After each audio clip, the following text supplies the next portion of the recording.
Good evening, everyone, and welcome back to weekly webinar cum training sessions of Rajlakshmi Solutions Private Limited. So now speakers are available here. So Tarun and Tejasri, are you here? Yes, ma'am. Yeah. Before moving ahead to the today's topic, let's introductions of Rajlakshmi Solutions. Support services development and integrations and the integrations and Tally Prime. So we are into software sales and support services entire. So now we are going to today's topic is income tax of salary in Tally Prime. So over to you, Tarun. You can start your live demonstration and Tejas can start the PPT. Okay, ma'am. Can you please share the screen?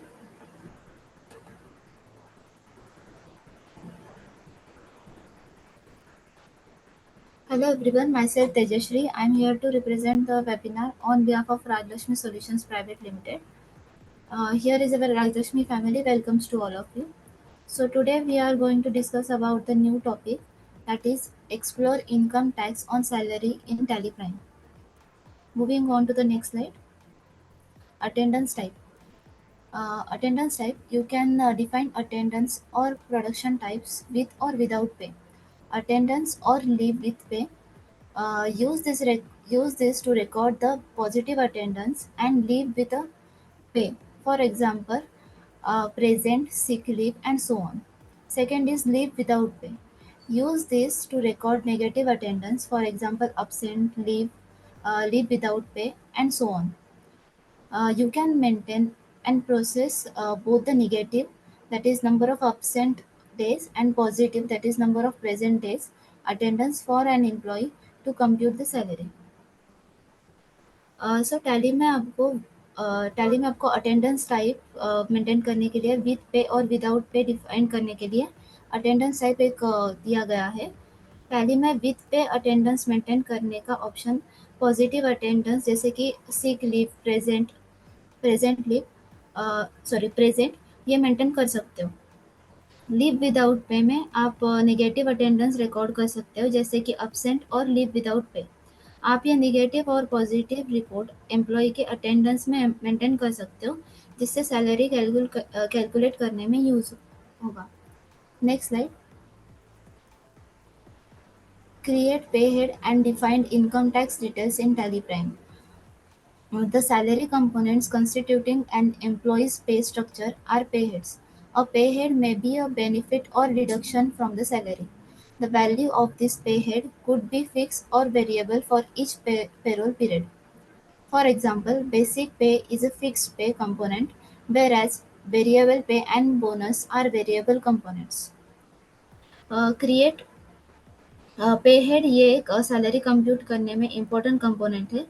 पे head fix और variable दोनों होते हैं. Salary से deduct या फिर benefit करने में पे हेड यूज होता है.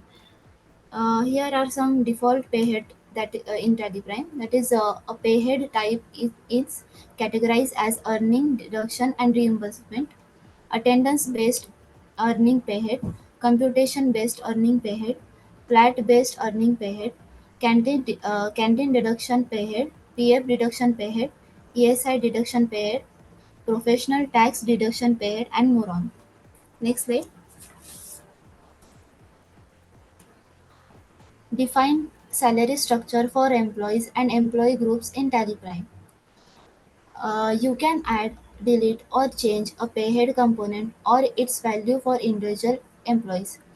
To quickly enter the pay structure of each employee, define the pay structure for the employee group for an employee group using pay head that apply to the most employees.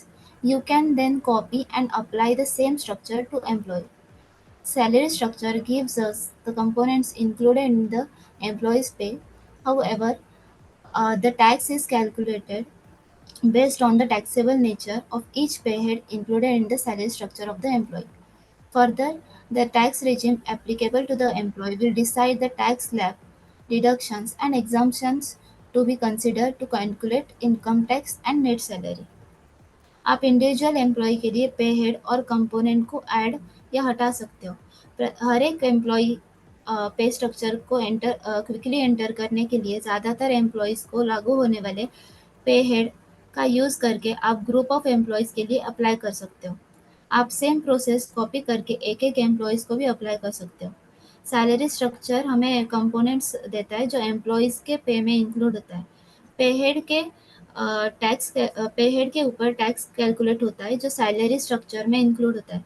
बाकी tax regime of employ decide करेगा tax slab, reduction and exemption जो income tax में आपको net salary में consider होगा। Next slide. Create attendance or production vouchers in Teleprime. You can use the attendance voucher to enter the attendance, overtime, leave, or production details. You can enter separate vouchers every day or single voucher for a given pay period, say a month with aggregated values. One voucher can store all the employees, data of all the employees and multiple attendance type. अ, आप attendance आप attendance voucher में attendance, over time और leave और production details maintain कर सकते हो। आप separate voucher भी एंटर कर सकते हो या फिर सिंगल वाउचर में पे पीरियड के हिसाब से आप यूज़ करके एग्रीगेट वैल्यू भी कैलकुलेट कर सकते हो। एक वाउचर एम्प्लॉय की सारी डिटेल्स मेंटेन कर सकता है और मल्टीपल वाउचर अटेंडेंस के टाइप के साथ आप सारे डेटा एंटर कर सकते हो। Next slide. Process payroll and generate payslip. Record a payroll voucher that represent the various heads such as PF, ESI, and PT towards which employees and employer contributes. Generate the payslip, which includes attendance details, provides a listing of each component of employee's earnings and deductions, and displays the net amount paid to the employee for a given pay period. Employees can use the payslip to understand how the net amount is calculated. Payroll voucher में आप PF, ESI, PT ये सब terms को define या फिर present करता है। पे स्लिप में एम्प्लॉयज़ की earning, attendance, deductions and net amount ये सब प्रोवाइड होता है। अपनी सैलरी की नेट अमाउंट कैलकुलेट करने के लिए एम्प्लॉयज़ पे स्लिप यूज़ कर सकते हैं। So that's it from my side. Over to you Tarun sir. Thank you.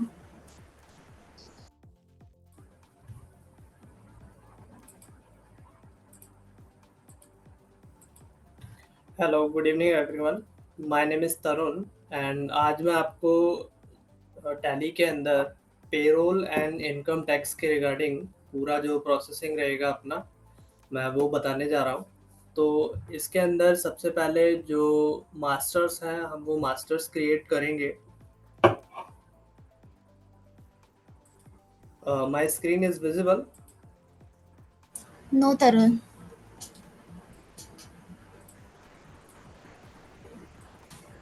Now it's visible. Okay. तो सबसे पहले हम F11 से पेरोल, अगर आपने इनेबल नहीं कर रखा है तो पेरोल आपको F11 से इनेबल कर लेना है। तो F11 जैसे आप करेंगे तो पेरोल का आपको ऑप्शन मिल जाएगा मेंटेन पेरोल, तो इसको आप यस कर लेंगे। इसके बाद नेक्स्ट ऑप्शन जो है पेरोल स्टैट्यूटरी वाला, इसको भी आप यस कर लेंगे। ये जैसे आप यस करेंगे तो आपके पास ये स्क्रीन खुलेगी। इसके अंदर आपको, अगर आप ईएसआई, पीएफ, इनकम टैक्स ये सारी चीज़ें अगर मेंटेन करना चाहते हैं तो उसके लिए आपको यहाँ पर डिटेल्स पूरी फिलअप करनी है। अगर आप ये ब्लैंक रखेंगे तो इसकी रिपोर्ट्स भी प्रॉपर से जनरेट नहीं होगी, और अगर कुछ भी डिटेल्स मिसिंग होती है तो रिपोर्ट्स भी उसके अकॉर्डिंग ही बन के आएगी। तो बेटर ऑप्शन है कि आप इनेबल करते टाइम पे ही सारे डिटेल्स को फिलअप करते हुए चलें। तो यहाँ पर आपका जैसे प्रोविडेंट फंड है, तो प्रोविडेंट फंड के नीचे आप देख रहे हैं कंपनी कोड। कंपनी कोड यहाँ पे डाल दिया है हमने। कंपनी अकाउंट ग्रुप कोड अगर है तो डाल सकते हैं, नहीं है तो छोड़ सकते हैं। कंपनी सिक्योरिटी कोड अगर है तो आप डाल सकते हैं। जो भी इंफॉर्मेशन है आपके पास, तो कोशिश ये करिए कि पूरी डिटेल्स फिलअप हो जाए। तो ईएसआई की भी डिटेल्स हमने यहाँ पर डाल दी हैं, एनपीएस की भी डिटेल यहाँ पर डाल दी है, corporate registration number, branch office number, ये सब डालने के बाद नीचे देखिए यहाँ पे इनकम टैक्स के लिए आपको 10 नंबर जो है तो वो आपको यहाँ पर डाल देना है। 10 रजिस्ट्रेशन नंबर जो होता है वो भी डाल देना है आपको। यहाँ पे डिडक्टर टाइप, डिडक्टर का ब्रांच, डिवीज़न, ये सब आपको फिल कर लेना है। और यहाँ पे number of name of person responsible में आपको नाम डाल देना है, और सन एंड डॉटर जो भी रहेगा अगर है तो डाल दीजिए, अदरवाइज ब्लैंक भी छोड़ सकते हैं। डेजिग्नेशन डाल दिया यहाँ पर, पैन नंबर डाल दिया उनका, ठीक है। अब इसके बाद इसको एक्सेप्ट कर लेते हैं। F11 से अपना ये इनेबल हो गया पेरोल। देन अब क्या करना है, इसमें आपको सबसे पहले मास्टर्स क्रिएट करने हैं। तो मास्टर्स क्रिएट करने के लिए आप क्या करेंगे, क्रिएट में जाएंगे।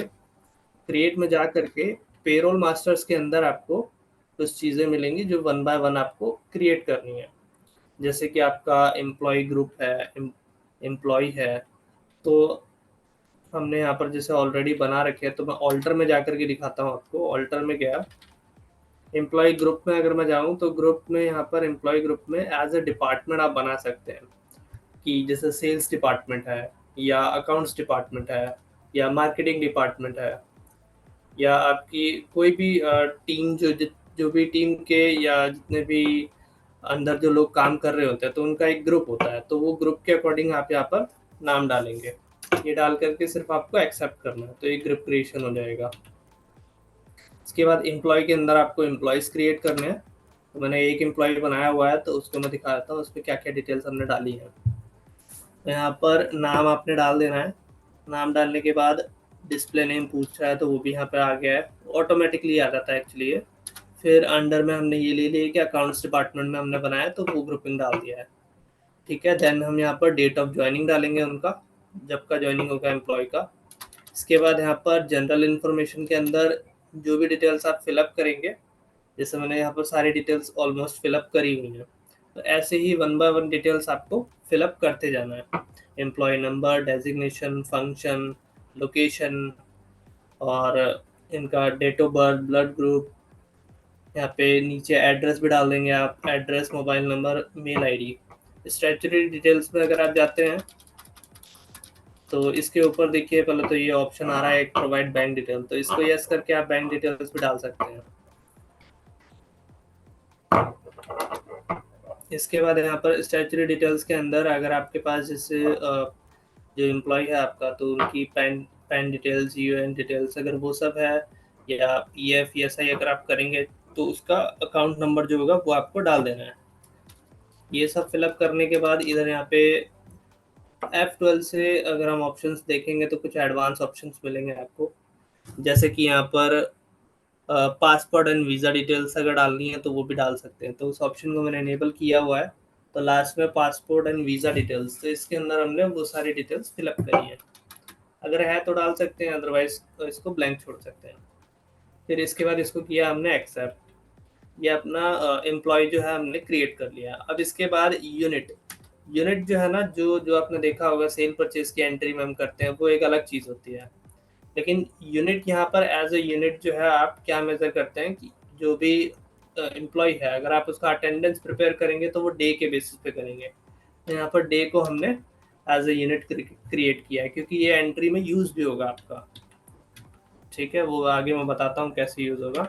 देन अगर आप कोई एम्प्लॉय ओवर टाइम के लिए अगर करता है, तो ओवर टाइम के लिए आपने आवर्स में आप बना सकते हैं। तो इसमें यूक्यूसी डिफाइन करने की नीड नहीं होती, तो यूक्यूसी हम नॉट एप्लीकेबल ही रखेंगे क्योंकि ये यूनिट का पार्ट नहीं है ऐसा। देन इसके बाद यहाँ पर नेक्स्ट ऑप्शन है अटेंडेंस एंड प्रोडक्शन टाइप। तो यहाँ पर हम जाएंगे और यहाँ पर हम कुछ अटेंडेंस के लिए बेस तैयार करेंगे, जैसे कि प्रेजेंट, एब्सेंट, जितने भी डेज टाइप होते हैं, जो हॉलीडेज होते हैं या सिक लीव्स होती हैं, कैजुअल लीव्स होती हैं, तो वो सारी चीज़ें आप यहाँ बना सकते हैं। जैसे हमने यहाँ बना रखा है एब्सेंट को, अगर आप देखें तो यहाँ पर हमने अटेंडेंस टाइप जो होगा आपका, वो आपको एब्सेंट में लीव विदाउट पे रखना है, विदाउट पे। एंड ऐसे ही अगर हम बात करें प्रेजेंट वाले में, तो प्रेजेंट वाले में अटेंडेंस ऑब्लिक लीव विद पे आएगा, और पीरियड टाइप में यह आ जाएगा डेज आपका। तो वो आपके ऊपर डिपेंड करता है, अगर कैजुअल लीव अगर आप पेड आप दे रहे हैं तो लीव विद पे करेंगे, अगर विदाउट पे है तो विदाउट पे में डाल देंगे आप, तो वो आप अपने अकॉर्डिंग बना सकते हैं। सिक लीव का भी ऐसा ही है। ये करने के बाद ये आपका अटेंडेंस के लिए अटेंडेंस और प्रोडक्शन टाइप हो जाता है। इसके बाद पे हेड्स कुछ हमें बनाने होते हैं, जो कि पे हेड्स में हम क्या करते हैं कि जो भी एम्प्लॉय है उसको हम क्या क्या चीज़ें देने वाले हैं। जैसे बेसिक सैलरी रहेगा, डीए, एचआरए या इनकम टैक्स तो होगा ही इसमें। इनकम टैक्स का भी हेड में दिखाता हूँ आपको कैसा है। और पीएफ, ईएसआई। तो वन बाय वन स्टार्ट करते हैं। पहले बेसिक वाला देख लेते हैं। बेसिक सैलरी जो रहेगी आपकी, उसका पे हेड टाइप में हमने लिया है earnings for employees. Then income type में आप ले लेंगे फिक्स्ड, और अंडर रहेगा आपके इनडायरेक्ट एक्सपेंस। ये हम कंपनी के बिहाफ पे देखेंगे कि कंपनी के लिए जो एम्प्लॉय है उसकी सैलरी उनके लिए खर्चा है, तो वो इनडायरेक्ट एक्सपेंस पे डालेंगे। तो ये आपको कंपनी के पॉइंट ऑफ व्यू से देख करके डालना है। फिर इसके बाद यहाँ पर अफेक्ट नेट सैलरी आप यस रखेंगे। और पे स्लिप में पूछ रहा है कि name to be display in pay slip. तो पे स्लिप पे क्या नाम आना चाहिए, तो बेसिक सैलरी के नाम से हमने डाला है, तो वही नाम हमने यहाँ रखा है।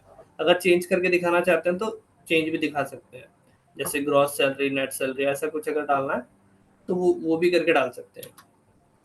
इसके बाद यहाँ पर आ जाएगा use for calculation of gratuity. अगर ग्रेचुटी दे रहे हैं, जैसे 5 ईयर से ज़्यादा जिस भी एम्प्लॉय को हो जाता है, तो ग्रेचुटी वो कर सकते हैं। उनको ग्रेचुटी जो है लाइबल होते हैं फिर वो उसको लेने के लिए, तो ग्रेचुटी उनको मिलना स्टार्ट हो जाता है। देन इसके बाद यहाँ पर नीचे आता है calculation type. Calculation type on attendance पे रखा है मैंने। इसको आप चाहें तो फ्लैट भी रख सकते हैं। अगर आप फ्लैट रखेंगे तो इसका मतलब ये है कि आप इसको 4 तरीके से दे सकते हैं। जैसे मंथली बेस पे दे सकते हैं। किसी पर्सन की सैलरी अगर 30,000 है तो हम फ्लैट रेट करके, और फिक्स अगर है उसका तो यहाँ पर हम क्या करेंगे, मंथ ले लेंगे। और मंथ लेने के बाद जब ये एंट्री हम डाल रहे होंगे या जब हम सैलरी डिफाइन करेंगे तो उस टाइम पे अपने को ऑप्शन आएगा, तो वहाँ पर हम 30,000 डाल देंगे फ्लैट। तो ये वो चीज़ होती है। तो अभी मैंने यहाँ रखा है ऑन अटेंडेंस बेस पे और प्रेजेंट डेज के अकॉर्डिंग, क्योंकि हम अटेंडेंस को लेकर चल रहे हैं। तो अटेंडेंस के बेस पे हमें ऐसा बनाना है। फिर इसके बाद डीए वाला जो रहेगा, ये भी ऑलमोस्ट सेम ही है, बस इसमें हमने चेंज क्या किया है, कैलकुलेशन टाइप में हमने फ्लैट रेट रखा है और मंथ के हिसाब से दिया है कि डीए जो है वो फिक्स है, वो मंथ के बेस पे, जैसे 4,000, 5,000 जितना भी रहेगा तो वो उतना आप डाल देंगे। फिर इसके बाद यहाँ पर अगर हम एचआरए वाला देखें तो एचआरए भी ऑलमोस्ट सेम है। इसमें भी चीज़ें सेम ही है। फ्लैट रेट पे रखा है और मंथ के अंदर डाला है हमने। और अर्निंग जो रहेगी, पे हेड टाइप जो रहेगा वो आपका अर्निंग में रहेगा, अर्निंग फॉर एम्प्लॉयज के पर्पज से अगर हम देखें तो वो अर्निंग है उनके लिए। फिर यहाँ पे पीएफ और ईएसआई वाले स्टार्ट करते हैं। तो पीएफ के लिए अगर आप देखने जाएं तो यहाँ पर पहले हम एम्प्लॉय वाले देख लेते हैं कि एम्प्लॉय की सैलरी से क्या क्या चीज़ें डिडक्ट होंगी उनके एंड से। तो अगर हम यहाँ देखें तो यहाँ पर हमने एक पीएफ डिडक्शन 12% करके बनाया हुआ है। इसके अंदर आप लेंगे क्या, पे हेड टाइप में एम्प्लॉयज स्टैट्यूटरी डिडक्शन, ये लेना है आपको। यहाँ पर लिस्ट में ना और भी काफ़ी सारे नाम आते हैं, तो आपको वही चीज़ लेनी है जो इसमें दिया हुआ है। तो स्टैट्यूटरी पे टाइप में पीएफ अकाउंट आ जाएगा। ठीक है। इसके बाद यहाँ पर अंडर में आ जाएगा current liabilities. Then affect net salary आप यस करेंगे, ऑब्वियस है क्योंकि वो सैलरी में से डिडक्ट होगा। ठीक है। इसके बाद यहाँ डायरेक्ट नीचे आ जाते हैं एंटर करने के बाद। देन यहाँ पर कंप्यूटेशन इन्फॉर्मेशन। तो कंप्यूटेशन इन्फॉर्मेशन में कंप्यूट में हमने लिया हुआ ऑन स्पेसिफाइड फॉर्मूला। देन यहाँ पे परसेंटेज में हमने डाला है किसका, बेसिक सैलरी का। तो जो एम्प्लॉय की बेसिक सैलरी होगी उस पर 12% कैलकुलेट करके लगेगा। ठीक है। इसके बाद यहाँ आ जाते हैं ईएसआई डिडक्शन पे। ईएसआई डिडक्शन जैसे हमने किया है तो इसमें भी सेम चीज़ें हैं, बस आपको पे हेड टाइप और स्टैट्यूटरी पे टाइप, ये दोनों चीज़ें ध्यान में रखनी है। देन थर्ड पॉइंट है आपका कंप्यूटेशन।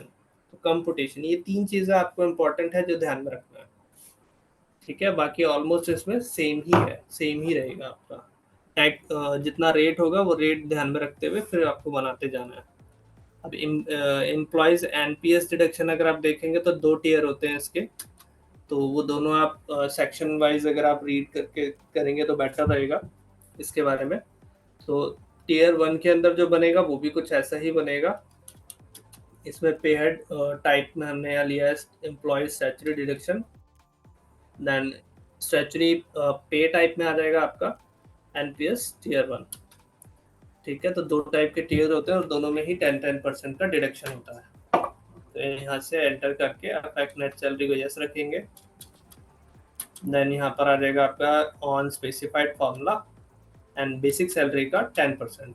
तो हमने यहाँ पर इफेक्टिव फ्रॉम में डेट डाला है और परसेंटेज यहाँ आ जाएगा स्लैब पे, इसके बाद यहाँ पर 10%। ये हो गया आपका।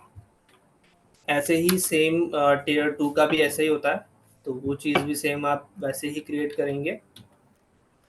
देन यहाँ पर आ जाएगा एम्प्लॉयर का। तो एम्प्लॉयर का कंट्रीब्यूशन जो है वो आप देखना है। तो एम्प्लॉयर कंट्रीब्यूशन में जब आप बनाएंगे तो पे हेड टाइप जो है वो ध्यान में रखना है, एम्प्लॉयर्स स्टैट्यूटरी कंट्रीब्यूशन आएगा यहाँ पर, और पीएफ है तो पीएफ आप यहाँ ले लेंगे स्टैट्यूटरी पे टाइप में।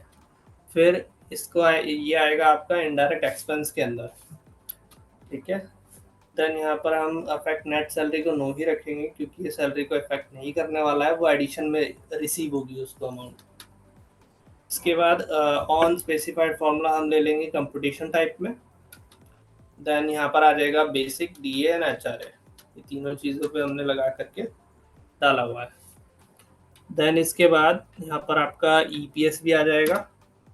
ईपीएस जो पेंशन स्कीम में जाएगा आपका, तो वो ईपीएस अकाउंट जब आप यहाँ पर सेलेक्ट कर रहे होंगे तो स्टैट्यूटरी पे टाइप में आपको ईपीएस लेना है। तो ये एम्प्लॉय पेंशन स्कीम के अंदर आपका ये आ जाएगा। अकाउंट नंबर यहाँ पर 10 दिखा रहा है, और इसमें भी कंप्यूटेशन जो रहेगा आपका वो ऑन स्पेसिफाइड फॉर्मूला देना है आपको। तो इसका जो लिमिट होता है ये जैसे 6500 तक 8.33% होगा, और उससे ज़्यादा अगर होगा तो वो जाएगा फिर आपका वैल्यू के हिसाब से, तो 541 वैल्यू के हिसाब से आएगा। देन यहाँ पर आते हैं ईएसआई। ईएसआई के अंदर भी रहेगा आपका 4.75% का कंट्रीब्यूशन एम्प्लॉयर की तरफ से। तो इसमें भी आपको सेम चीज़ लेनी है, सिर्फ स्टैट्यूटरी पे टाइप ध्यान में रखना है, ईएसआई वाला होना चाहिए, employees state insurance. Then on इसको लेना है आपको, कंप्यूटेशन को लेना है ऑन स्पेसिफाइड फॉर्मूला। ये लेने के बाद बेसिक, डीए और एचआरए, इस 3 चीज़ पे हमने लगाया है। देन यहाँ पर आ जाएगा अपना परसेंटेज आ गई 4.75। ठीक है, ये हो गया आपका। उसके बाद कुछ एडिशनल लेजर्स भी होंगे, जैसे पेबल्स वाले के भी लेजर जनरेट होते हैं, ईएसआई के होते हैं, और सैलरी का भी होगा आपका, तो वो भी आपको क्रिएट करना है। तो ये ईएसआई में कुछ नहीं है, बस ईएसआई पेबल आप नाम डाल देंगे और टाइप को नॉट एप्लीकेबल कर देंगे और करंट लायबिलिटीज के अंदर डाल देंगे। जैसे हम नॉर्मल लेजर बनाते हैं ये वैसे ही रहेगा, वैसे ही ट्रीट होगा। जस्ट फॉर, क्योंकि हम क्या करेंगे, जो फिगर होगी इसकी वो इसके थ्रू ट्रांसफर करके फिर पेमेंट वाली एंट्रीज होंगी, इसलिए। तो इसके बाद इनकम टैक्स जो रहेगा आपका, इनकम टैक्स का भी एक पे हेड बनेगा जिसके अंदर एम्प्लॉयज स्टैट्यूटरी डिडक्शन लेंगे हम पे हेड टाइप में, और स्टैट्यूटरी पे टाइप में आपको इनकम टैक्स लेना है। ये करंट लायबिलिटीज है, अंडर में करंट लायबिलिटीज आ जाएगा। अफेक्ट नेट सैलरी यस होगा, और इनकम टैक्स के नाम से यहाँ पर आ जाएगा name to be display pay slip. Then यहाँ पर डेज के अकॉर्डिंग किया तो डेज के अकॉर्डिंग कर सकते हैं, चाहे अगर मंथ के अकॉर्डिंग करना है तो मंथ के अकॉर्डिंग कर सकते हैं। तो वो सैलरी हमने क्योंकि डेज के अकॉर्डिंग डाला है तो इसीलिए इसको भी हमने इस पे डाला है। ठीक है, देन यहाँ पर आ जाता है ये एनपीएस का भी पेबल वाला लेजर है, और ये अदर रिम्बर्समेंट का भी रहेगा आपका। तो अदर रिम्बर्समेंट के नाम से भी आप बना सकते हैं, अगर आपको एम्प्लॉय को कुछ भी वेरिएबल अलग से अगर आप पे कर रहे हैं तो ये इसके लिए बना सकते हैं। इसमें बस आपको इनकम टाइप में वेरिएबल ले लेना है, ये हो जाएगा आपका। देन पीएफ पेबल हो गया आपका। प्रोफेशनल टैक्स भी आप बना लेंगे। इसमें क्या करना है आपको, एम्प्लॉय स्टैट्यूटरी डिडक्शन ले करके आपको स्टैट्यूटरी पे टाइप में प्रोफेशनल टैक्स लेना है, रजिस्ट्रेशन नंबर डाल देना है, करंट लायबिलिटीज ले लेंगे अंडर में, अफेक्ट नेट सैलरी यस रहेगा। इसके बाद यहाँ पर कैलकुलेशन टाइप में एज कंप्यूटेड वैल्यू होगा और कैलकुलेशन पीरियड में मंथ। इसके बाद यहाँ पर कंप्यूटेशन इंफॉर्मेशन के अंदर आपको क्या लेना है, ऑन करंट अर्निंग टोटल, ये ध्यान में रखिए। इसको ले करके, क्योंकि प्रोफेशनल टैक्स जो होगा आपका वो एम्प्लॉय की जितनी भी टोटल अर्निंग है उस पर लगेगा, तो इसलिए हमने यहाँ पर ये लिया हुआ। एप्लीकेबल फ्रॉम आप यहाँ पर डाल देंगे इफेक्टिव में, देन ये फिगर्स जो है आपकी वो आ जाएगी। अगर आपका 15,000 से ज़्यादा की है सैलरी तो फिगर जो रहेगी, जो प्रोफेशनल टैक्स चार्ज होगा वो 200 होगा। ठीक है, तो इस टाइप से स्लैब भी आप डिफाइन कर सकते हैं। अब ये बनाने के बाद आपको क्या करना है, जो एम्प्लॉय है आपका उसकी सैलरी भी डिफाइन करनी होती है। तो आप डिफाइन सैलरी में जाएंगे और यहाँ पर वो एम्प्लॉय ले लेंगे और उसकी सैलरी डिफाइन करेंगे कि इस एम्प्लॉय को हम क्या क्या चीज़ें देने वाले हैं, या क्या क्या डिडक्शंस होंगी, या क्या अर्निंग होगी। तो वो चीज़ें हम इस स्क्रीन पे स्पेसिफाई करते हैं। तो ये ज्वाइनिंग डेट जैसे हमने अप्रैल से दिखाया हुआ है, अप्रैल 24, तो हमने वो डाल दिया इफेक्टिव में। देन यहाँ पर जितने भी हम पे हेड्स बनाए हैं तो वो सारे पे हेड 1 बाय 1 यहाँ पर आप लेते जाएंगे जो जो उनको देना है। तो बेसिक सैलरी हमने यहाँ पर डिफाइन कर दिया है डेज के बेस पे। देन डीए यहाँ पर डाल दिया है हमने, एचआरए की अमाउंट हमने यहाँ डाल दी है।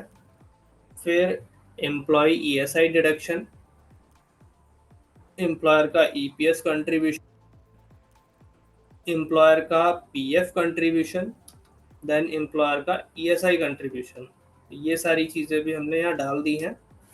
फिर इनकम टैक्स आ गया आपका, प्रोफेशनल टैक्स आ गया आपका, अदर रिम्बर्समेंट में अभी फिगर नहीं डाली है हमने कुछ भी, चॉइस है, वो डालना चाहते हैं तो डाल सकते हैं। फिर एम्प्लॉयर ईपीएफ, एम्प्लॉयर ईपीएफ आ जाएगा, एंड इसके बाद एम्प्लॉय ईपीएफ डिडक्शन जो है वो भी लिया है हमने, और एम्प्लॉय एनपीएस डिडक्शन भी डाला है। ठीक है, अब इसको एंड ऑफ लिस्ट करते हैं। एंड ऑफ लिस्ट करके इसको एक्सेप्ट किया। देन अब क्या करना है आपको, पेरोल वाउचर जो है आपको कैसे कैसे पास करनी है, तो उसके लिए सबसे पहले आपको क्या करना है, अटेंडेंस की एंट्री करनी है।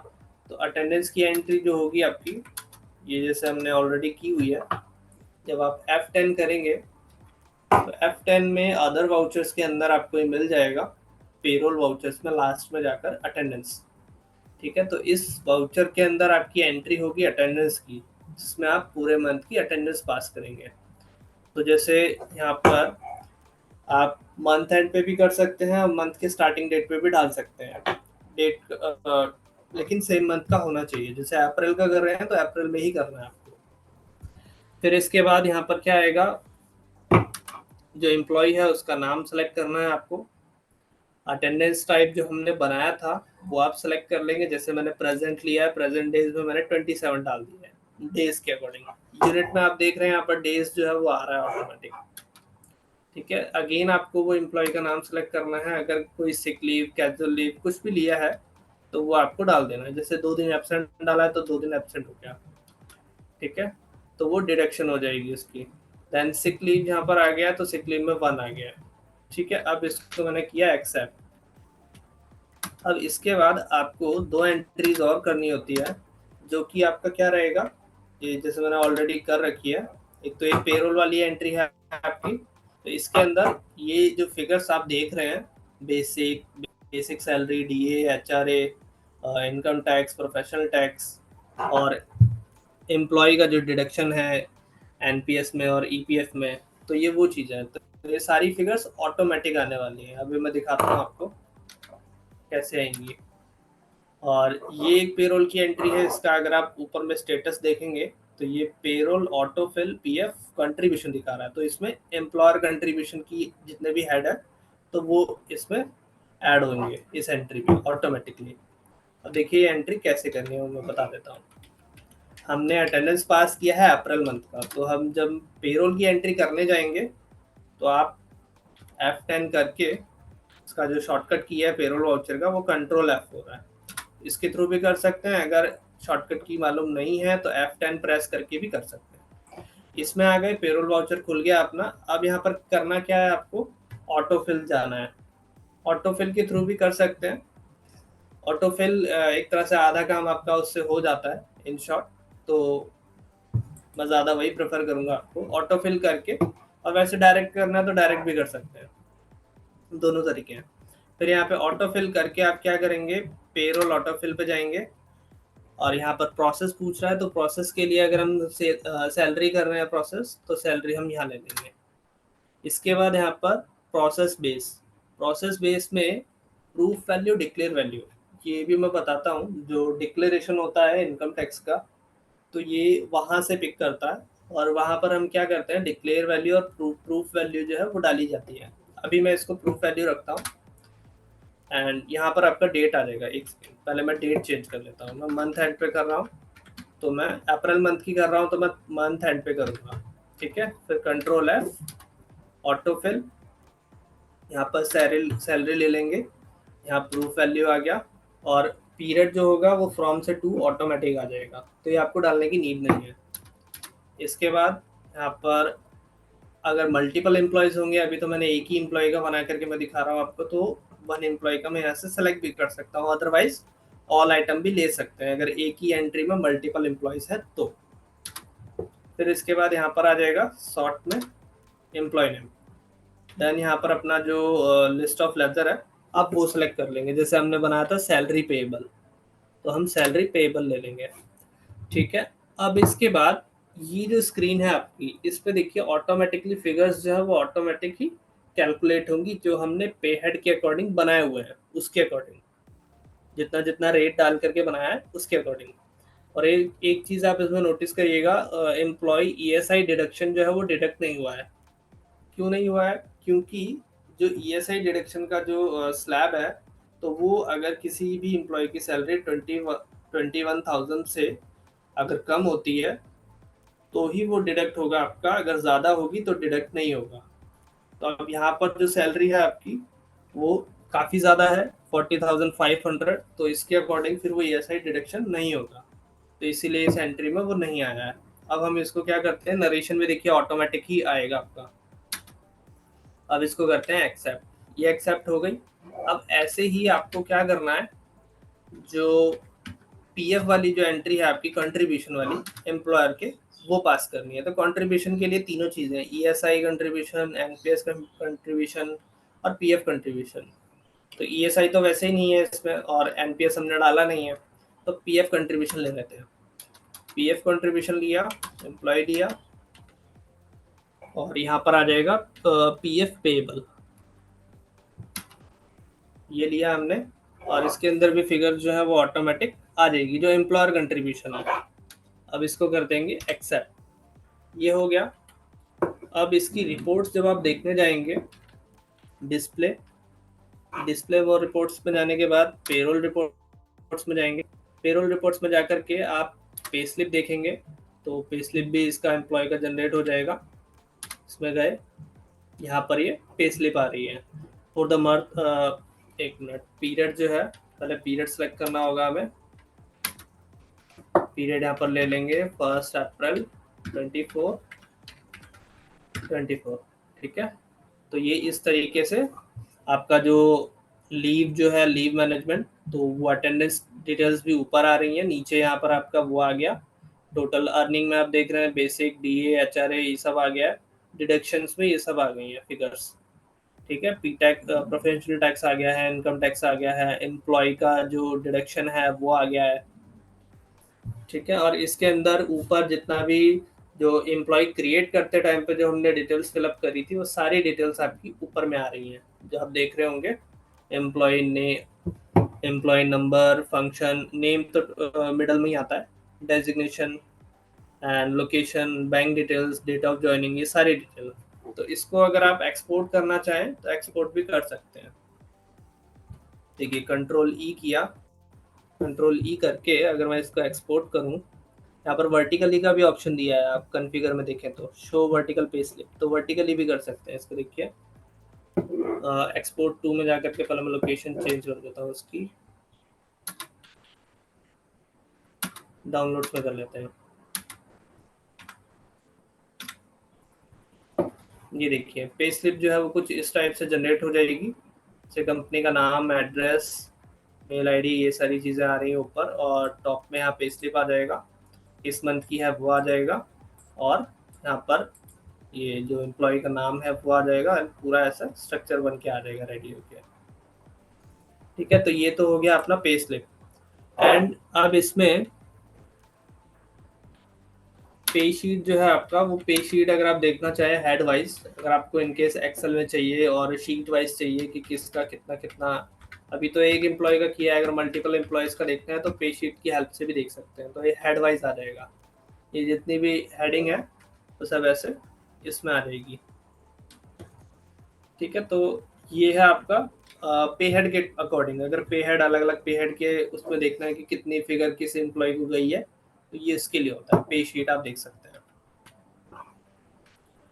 ठीक है, इसमें अटेंडेंस शीट भी है आपका, अटेंडेंस जो रहेगा तो वो एम्प्लॉय का अटेंडेंस भी आप यहाँ से देख सकते हैं। जैसे ये है, तो एक एम्प्लॉय का यहाँ पर आ रहा है present, absent, sick leave, casual leave, over time, ये सब हमने स्पेसिफाई नहीं किया, ओवर टाइम वगैरह तो आ नहीं रहा है। ठीक है, पेमेंट एडवाइस भी आप जनरेट कर सकते हैं। देन यहाँ पर अगर हम देखें तो और भी यहाँ पर रिपोर्टिंग जो है वो दिया हुआ है, जैसे पेरोल रजिस्टर, जैसे हमने सेल रजिस्टर देखते हैं, सेल रजिस्टर, परचेज रजिस्टर, तो ऐसे ही टोटल अगर हमें देखना है कि एक मंथ में कितनी कितनी एंट्रीज हुई हैं, तो वो सारी चीज़ हम यहाँ से भी देख सकते हैं। जैसे 2 एंट्रीज यहाँ पर दिखा रहा है, तो ये रजिस्टर भी मेंटेन आप कर सकते हैं। देन इसके बाद अगर आप स्टैचुरी रिपोर्ट देखें तो स्टैचुरी रिपोर्ट में आपको पेरोल रिपोर्ट में जब जाएंगे तो यहाँ पर कुछ चीज़ें और देखने मिलेंगी, जिसमें पीएफ है, ईएसआई है, प्रोफेशनल टैक्स है, एनपीएस है, ग्रेचुटी है, इनकम टैक्स है। ठीक है, तो यहाँ से आप सारी चीज़ देख सकते हैं। जैसे इनकम टैक्स में अगर हम जाएं तो कंप्यूटेशन रिपोर्ट भी जनरेट हो जाती है कुछ इस तरीके से। तो ये पूरा इनकम टैक्स कंप्यूटेशन स्टेटमेंट जो है यहाँ से प्रिपेयर हो जाता है। चाहे तो आप इसको एक्सपोर्ट कर सकते हैं एक्सेल में, पीडीएफ में, और इसके अंदर ग्रॉस सैलरी, ये पूरा ऐसा स्ट्रक्चर जो है फॉर्मेट वो कुछ इस टाइप से आएगा आपका।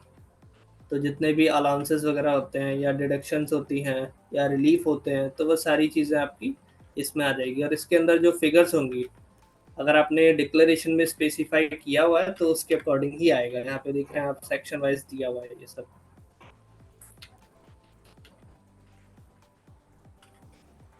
ये जैसे हमारा प्रोफेशनल टैक्स था तो ये यहाँ पर आ रहा है, तो ये हेडिंग में ऑटोमेटिकली जनरेट कर देता है टैली।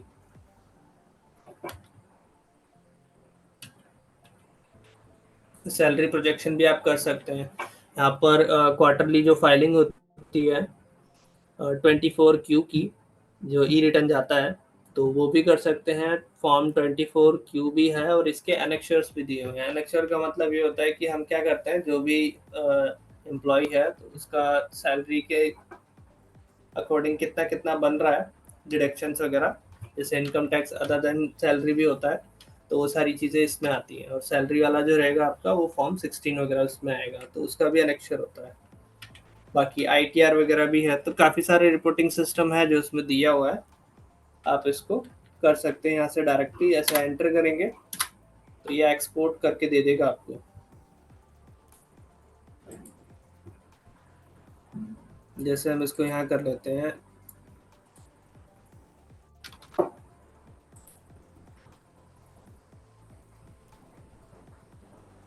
देखिए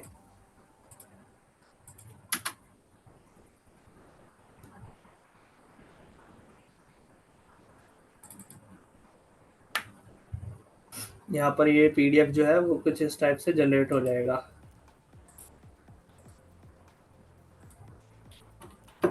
और डिक्लेरेशन में आपको दिखा देता हूँ। डिक्लेरेशन के लिए जैसे ऑल्टर में गए, ऑल्टर में जाने के बाद यहाँ पर आपको क्या करना है, शो मोर पे एंटर करना है। देन यहाँ पर आप लिखेंगे इनकम टैक्स। तो इनकम टैक्स जैसे ही आप एंटर करेंगे ना, तो यहाँ पे कुछ चीज़ें आएंगी आपके पास, जैसे इनकम टैक्स पे हेड डिटेल्स। एक तो ये ऑप्शन है जिसमें हम क्या करते हैं कि इनकम टैक्स में आपका जो ऑन प्रोजेक्शन रहेगा या एक्चुअल वैल्यू पे रहेगा, तो वो चीज़ें हम यहाँ स्पेसिफाई कर सकते हैं। ठीक है, तो अभी ये जिसका स्पेसिफाई नहीं किया है तो वो आ जाएगा आपका ऐसा इटैलिक में, और जिसका स्पेसिफाई हो जाएगा जैसे इसका किया हुआ हमने, तो ये अगर कॉन्फ़िगर कर लेंगे तो वो बोल्ड लेटर्स में आ जाता है। ठीक है, तो ये चीज़ है। यहाँ पर ये इनकम टैक्स कंपोनेंट जो है वो कंपोनेंट आपको यहाँ से लेना है, यही चीज़ डायरेक्टली आपकी रिफ्लेक्ट करती है इनकम टैक्स कंपटीशन वाली रिपोर्ट पे। तो ये वो चीज़ है। इसके बाद यहाँ डिक्लेरेशन आता है, डिक्लेरेशन का पेज जो होगा इनकम टैक्स का, तो इसमें एचआरए और जितने एग्जेम्पशंस होती हैं और डिडक्शंस होती हैं, अर्निंग्स होती हैं, तो ये सारी चीज़ें हम यहाँ स्पेसिफाई करते हैं, अलाउंसेस वगैरह 1 बाय 1। जैसे इसमें गए, एंटर किया, तो यहाँ पर ये आ गया employee name under applicability tax regime. Tax regime में अगर आप देखेंगे ना तो पुराना वाला भी आ रहा है और न्यू वाला भी आ रहा है। तो ये दोनों टैक्स रिजाइम जो है टैली सपोर्ट करता है, ओल्ड वाला भी और न्यू वाला भी। ये income tax number, pan number जो रहेगा आपका वो आ जाएगा यहाँ पे, डेट ऑफ ज्वाइनिंग ऑटोमेटिकली आती है।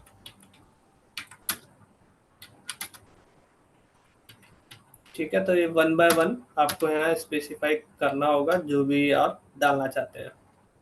यहाँ पर आप मेंशन करेंगे तब जाकर के वो आपका उसमें आएगा इनकम टैक्स कंप्यूटेशन रिपोर्ट में।